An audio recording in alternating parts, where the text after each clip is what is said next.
Merhaba arkadaşlar. Ben önce kendimi tanıtmak istiyorum.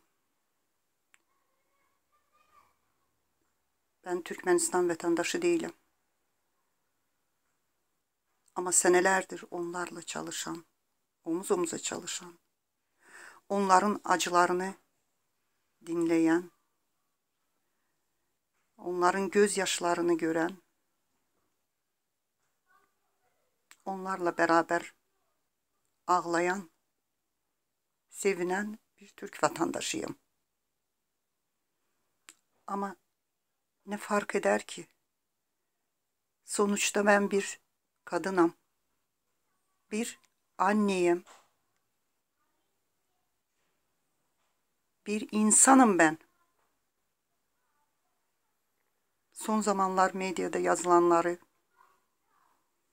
tanımadığım insanların konuştuğu o acı gerçekleri dinledim. Bu duyduklarım azmış gibi.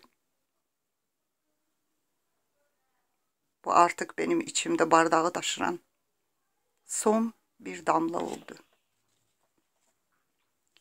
Şimdi sana soruyorum. Kurbanqulu Berdimuhamedov. Bu insanlara ettiğin eziyetler, verdiğin gözyaşları, hasretler, acılar, daha neler, neler.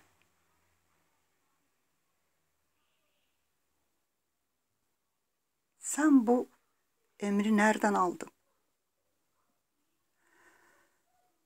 Sen bu hakkı kimden aldın?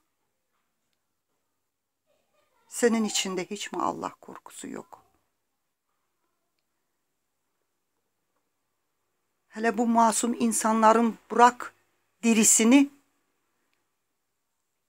sen o insanların ölüsünü bile toprağına almadın. İnanın, bu acı gerçeği gözyaşlarımla söylüyorum.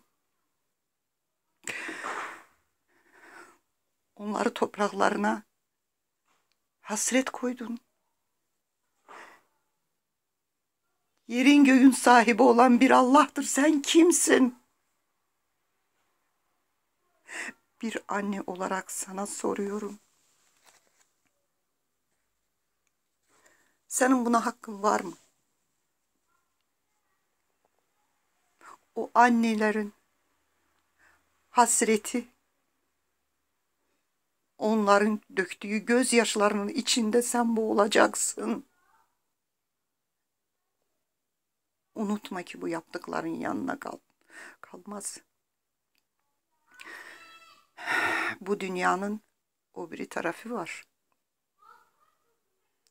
Yüce Allah'ın karşısında cevap vereceksin. Onun karşısında yaptıklarının hesabını vereceksin. Vereceksin. Bu gerçek. Bunu unutma.